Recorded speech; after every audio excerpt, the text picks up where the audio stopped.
Recently एक बार में दो जगह से सेम तरीके के स्कैम की न्यूज आई है। हो सकता है दोनों सेम सेम ग्रुप ने स्कैम किया हो, या हो सकता है अलग अलग ग्रुप ने भी किया हो। लेकिन एक जगह पे है, जैसे पुणे की अगर हम बात करते हैं, वहां की न्यूज निकल के वहां पे 80-90 लाख रुपए के आसपास का स्कैम है, सिंगल पर्सन से किया गया है। लखनऊ के अंदर दो लोगों के साथ ये स्कैम हुआ है और दोनों का मिला के 3.25 करोड़ रुपए। समझ रहे हो? 3.27 करोड़ रुपीज। भाई कैसे कर लेते हैं लोग? भाई एफडी में डाल दोगे 3-3.5 करोड़ रुपए तो कितने लाख रुपए आने लगेंगे सालाना, महीने का। और मतलब गजब ही हो रहा है। यहाँ पे लोग फंस जा रहे हैं, इतना बड़ा बड़ा कॉर्पस रख के जो इन्वेस्टर है वो फंस जा रहे हैं। हुआ क्या है, दोनों जगह पे सेम चीज हुई है। और ठीक है, लखनऊ का तो फिर भी समझ में आता है।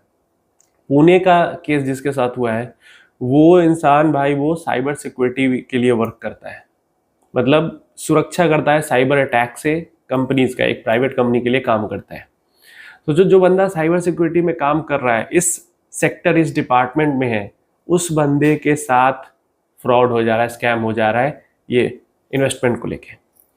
हुआ क्या है, देखो जरिया कोई भी होता है आने का। कोई मैसेज के थ्रू ज्वाइन कर लेता है व्हाट्सएप ग्रुप, कोई फेसबुक पे इन्फ्लुएंसर है उसने कोई लिंक दिया वहां से जुड़ कर, कोई इंस्टाग्राम का इन्फ्लुएंसर है उसने करवा दिया, या ऐसे भी कहीं पे कोई ऐड देख लिया हाई रिटर्न वाला, उसके थ्रू ज्वाइन हो गया। रास्ता अनेक है, लेकिन जो डेस्टिनेशन है, पहुंचना सबको एक जगह पे है, व्हाट्सएप ग्रुप के अंदर। सब दोनों के साथ सेम चीज हुई है। हाई रिटर्न का इन लोगों को मतलब बिलीव करवा दिया गया कि हमारा ग्रुप आप ज्वाइन कीजिए, हम आपको हाई रिटर्न बनवा के देंगे, हम स्टॉक मार्केट एक्सपर्ट हैं, ऐसा बिलीव इनको कराया गया। और पता नहीं कैसे लोग बिलीव भी कर लेते हैं इस चीज को लेके। अब ऐसा करने के बाद इनको व्हाट्सएप ग्रुप ज्वाइन करवाया गया, व्हाट्सएप ग्रुप भी इन्होंने ज्वाइन किया।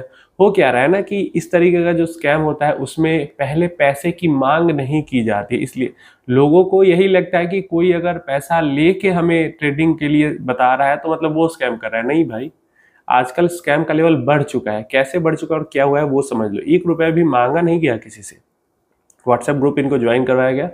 उसके बाद व्हाट्सएप ग्रुप के अंदर इनको ऐप का लिंक प्रोवाइड किया गया और उस लिंक से इन्होंने एप्लीकेशन डाउनलोड किया। जैसे मुझे इन्वेस्टमेंट करना है, मैंने सीधा प्ले स्टोर पे ज़ीरोधा डाउनलोड किया, अकाउंट बनाया, इन्वेस्टमेंट स्टार्ट कर दिया। नहीं, इनका रास्ता वो नहीं था। इनका रास्ता था कि उस व्हाट्सएप ग्रुप के अंदर में जो ऐप का लिंक भेजा गया है वहां से ऐप डाउनलोड करना है।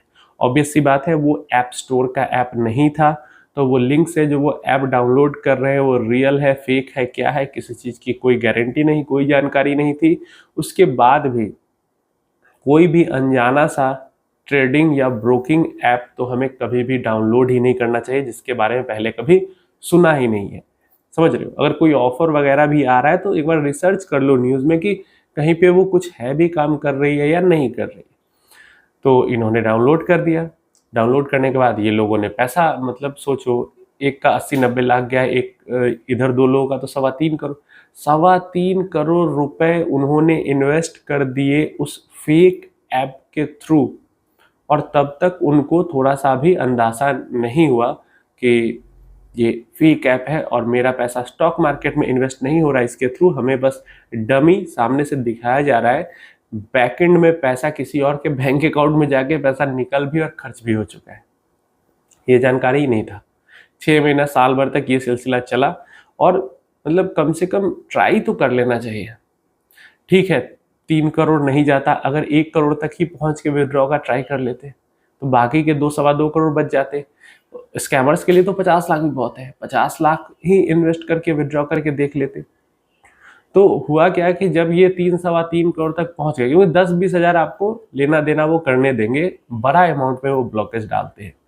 तो हुआ क्या कि जब 3.25 करोड़ तक इनकी इन्वेस्टमेंट चली गई, उसके बाद इन्होंने अपना पैसा, जो प्रॉफिट इनको दिख रहा था अकाउंट में, तो इन्होंने सोचा कि हम पैसा विड्रॉ करते हैं। जब इन्होंने विड्रॉ किया पैसा तो इनका पैसा विड्रॉ नहीं हुआ, इनका अकाउंट ब्लॉक्ड दिखाने लगा। और अकाउंट ब्लॉक्ड दिखाने के बाद जिस पर्सन के थ्रू ये व्हाट्सएप ग्रुप में ज्वाइन हुए थे, सब अनरीचेबल, कहीं किसी से कोई कांटेक्ट नहीं। एक ही रास्ता बचता है भाई, साइबर क्राइम में जाके रिपोर्ट लिखाना, कंप्लेन करना। तो वो इन्होंने किया। और ये एकदम क्लासिक एग्जाम्पल है जो अभी हो रहा है। पहले के टाइम पे क्या हो रहा था, ट्रेडिंग के नाम पे कोर्स बेच के या ट्रेडिंग कॉल्स देने के नाम पे इस तरीके का स्कैम हो रहा था। अब ये लोग फेक एप्स बना के ही स्कैम करते हैं और मतलब मोटा पैसा यहाँ पे ये लोग फंसा लेते हैं। तो डेफिनेटली अगर आप इन्वेस्टमेंट कर रहे हैं तो सबसे पहले तो ऐप स्टोर मतलब प्ले स्टोर एप्पल का है या गूगल का है, जिसका जो ऐप स्टोर है वहाँ से ही एप्लीकेशन डाउनलोड करें। उसके बाद भी किसी भी ऐरा गैरा अनजाना सा किसी ब्रोकर के साथ अकाउंट ओपन न करा ले। अगर कहीं पे कोई कम पॉपुलर ब्रोकर है और कुछ अच्छा ऑफर कर रहा है वो, तो डेफिनेटली एक बार उसकी रिसर्च कर ले कि उसका बैकग्राउंड कैसा है। तो एक बहुत बढ़िया क्वेश्चन यहाँ पे हमसे व्यूअर ने पूछा है, और इस तरीके की क्लैरिटी जब पहले रहती है ना तो परेशानी नहीं होती है। अब यहाँ पे ये हमसे पूछ रहे हैं कि मुझे गोल्ड में मतलब मेटल में, मुझे डेट में, मुझे इक्विटी में, सब में एक्सपोजर चाहिए और ऑनलाइन ही इनको एक्सपोजर चाहिए। इनका ये भी नहीं है कि बहुत लंबे समय तक एकदम रखना ही रखना है, कभी भी ये निकाल भी सकते हैं और कोई फिक्स नहीं है। अगर ज़रूरी नहीं पड़ेगा तो लंबे समय तक भी यही होल्ड हो जाएगा। तो देखिए, क्या ऐसे में ये पूछ रहे हैं कि क्या मुझे मल्टी एसेट एलोकेशन का एक्सपोजर लेना चाहिए, उसके अंदर इन्वेस्टमेंट करना चाहिए?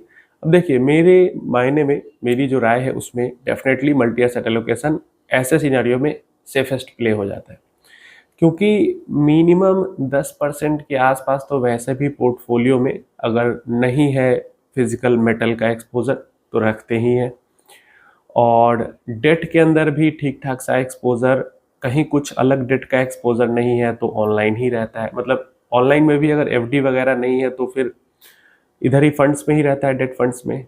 और इक्विटी का तो हमारा मेजर पोर्शन रहता ही है। और सेम यही स्ट्रैटेजी, इसी टाइप की strategy multi asset allocation fund follow करती है। 10-10% तो कम से कम ये लोग रखते ही रखते हैं।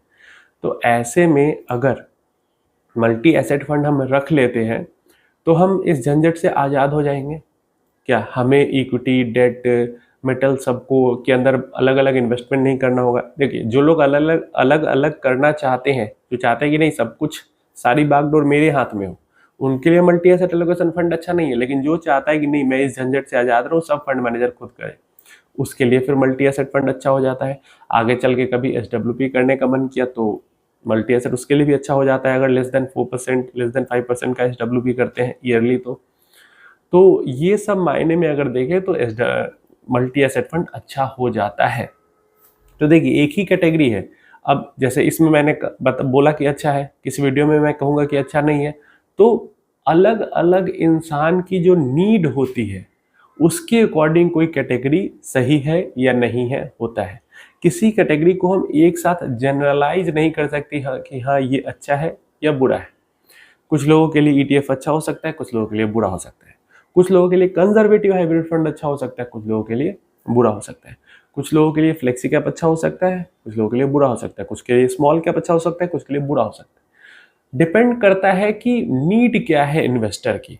और जब हम एसेट एलोकेशन की बात करते हैं या वॉलेटिलिटी का टॉलरेंस लेवल की बात करते हैं, मतलब रिस्क प्रोफाइलिंग, जो भी मतलब प्रॉपर फाइनेंशियल सर्विस आपको देता है फाइनेंशियल एडवाइजर, वो आपकी रिस्क प्रोफाइलिंग करता है। उसमें यही सब चीज़ें तो देखी जाती है कि क्या नीड है और कितना वॉलेटिलिटी झेल सकते हैं, बस यही दो चीज़ होती है।